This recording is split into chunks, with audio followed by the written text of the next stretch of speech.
Exam ടൈമിൽ എങ്ങനെ പഠിക്കണം, ഇങ്ങനെ പഠിച്ചു കഴിഞ്ഞ കാര്യങ്ങൾ പിന്നീട് മറക്കാതിരിക്കുന്നത് എങ്ങനെയെന്നതാണ് ഇന്നത്തെ വീഡിയോയിൽ നമ്മൾ ഡിസ്കസ് ചെയ്യാനായിട്ട് പോകുന്നത്.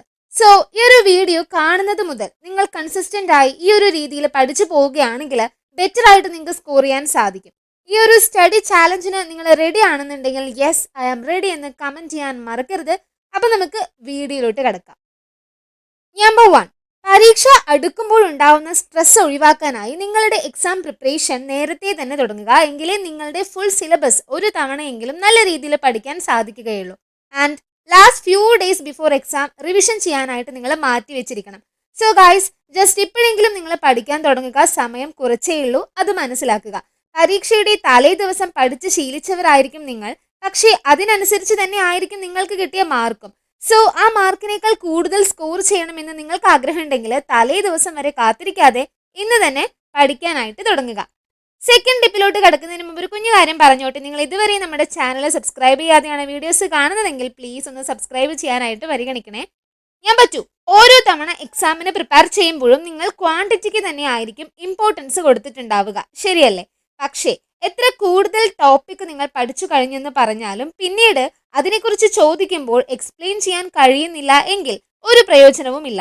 സോ ക്വാണ്ടിറ്റിയേക്കാൾ ഇമ്പോർട്ടൻസ് കൊടുക്കേണ്ടത് ക്വാളിറ്റിക്കാണ്. കുറച്ച് കൂടുതൽ സമയം എടുത്തിട്ടാണെങ്കിലും ഓരോ ടോപ്പിക്ക് പഠിക്കുമ്പോഴും നല്ല രീതിയിൽ മനസ്സിലാക്കി പഠിക്കുക. ഡൗട്ട്സ് ഉണ്ടെങ്കിൽ അത് അപ്പോൾ തന്നെ ക്ലിയർ ചെയ്യുക. ഈ ഒരു രീതിയിൽ പഠിച്ചു നോക്കൂ, നിങ്ങൾക്ക് ഇഫക്റ്റീവായിട്ട് പഠിക്കാൻ സാധിക്കും. നമ്പർ 3, പരീക്ഷയ്ക്ക് പഠിക്കുമ്പോൾ ടെക്സ്റ്റ് ബുക്കിലെ എല്ലാം നിർബന്ധമായിട്ടും പഠിക്കണം എന്നൊന്നുമില്ല. ഇമ്പോർട്ടൻ്റ് ആയിട്ടുള്ള പോർഷൻസിൽ മാത്രം ഫോക്കസ് ചെയ്താലും നിങ്ങൾക്ക് കൂടുതൽ മാർക്ക് സ്കോർ ചെയ്യാൻ സാധിക്കും. സോ ആദ്യം ഒരു സബ്ജക്റ്റ് പഠിക്കാനായിട്ട് തിരഞ്ഞെടുക്കുമ്പോൾ ഓരോ ചാപ്റ്ററിലെയും ഇമ്പോർട്ടൻ്റ് ടോപ്പിക്കുകൾ ഒരു പേപ്പറിൽ നോട്ട് ചെയ്യുക. ഓരോന്നും പഠിച്ചു കഴിയുമ്പം അതിൽ ടിക്ക് ചെയ്യുക. ഇങ്ങനെ ചെയ്യുമ്പം ഒന്നും മിസ് ചെയ്തിട്ടില്ലെന്ന് ഉറപ്പുവരുത്താൻ നിങ്ങൾക്ക് സാധിക്കും. Previous year question papers collect ചെയ്തൊന്ന് മറിച്ചു നോക്കുക. അതിലെ ക്വസ്റ്റ്യൻസ് ഒക്കെയും ഇമ്പോർട്ടൻ്റ് ആണ്. നിങ്ങളുടെ എക്സാമിന് വരാൻ സാധ്യതയുള്ള ക്വസ്റ്റ്യൻസും അതിലുണ്ടാവും. സോ അതൊക്കെ നോട്ട് ചെയ്ത് അതിൻ്റെ ആൻസേഴ്സ് സ്കിപ്പ് ചെയ്യാതെ ഉറപ്പായും പഠിക്കുക. നമ്പർ 4, നിങ്ങൾ ഓരോ ടോപ്പിക്ക് പഠിച്ചു കഴിഞ്ഞാലും അത് റിവൈസ് ചെയ്യാൻ വേണ്ടി ടൈം മാറ്റി വെക്കാറുണ്ടോ? ഇല്ലെങ്കിൽ ആ ഒരു കാര്യം പ്രത്യേകം ശ്രദ്ധിക്കുക.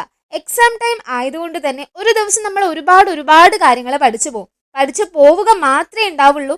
ഇങ്ങനെ പഠിക്കുന്നതിനിടയിൽ മുന്നേ പഠിച്ച കാര്യങ്ങൾ റിവൈസ് ചെയ്യാൻ ചിലപ്പോൾ മടി തോന്നാം. അതുകൊണ്ട് പഠിച്ചു കഴിഞ്ഞ ഓരോ ടോപ്പിക്കും ഇടവിട്ട് റിവൈസ് ചെയ്യാൻ സമയം കണ്ടെത്തുക. സോ ഗായ്സ്, ഇന്ന് മുതൽ ഈ 4 കാര്യങ്ങൾ ഫോളോ ചെയ്ത് കൺസിസ്റ്റന്റ് ആയി എക്സാമിന് പ്രിപ്പയർ ചെയ്യുക. നല്ല രീതിയിൽ ഉയർന്ന മാർക്ക് നേടാൻ നിങ്ങൾക്ക് സാധിക്കും. സോ ഈ ഒരു വീഡിയോ നിങ്ങൾക്ക് യൂസ്ഫുൾ ആയെന്നുണ്ടെങ്കിൽ നിങ്ങളുടെ ബെസ്റ്റ് ഫ്രണ്ടിന് ഷെയർ ചെയ്യാൻ മറക്കരുത്. അപ്പോൾ നമുക്കിനി അടുത്തൊരു വീഡിയോ ആയിട്ട് കാണാം.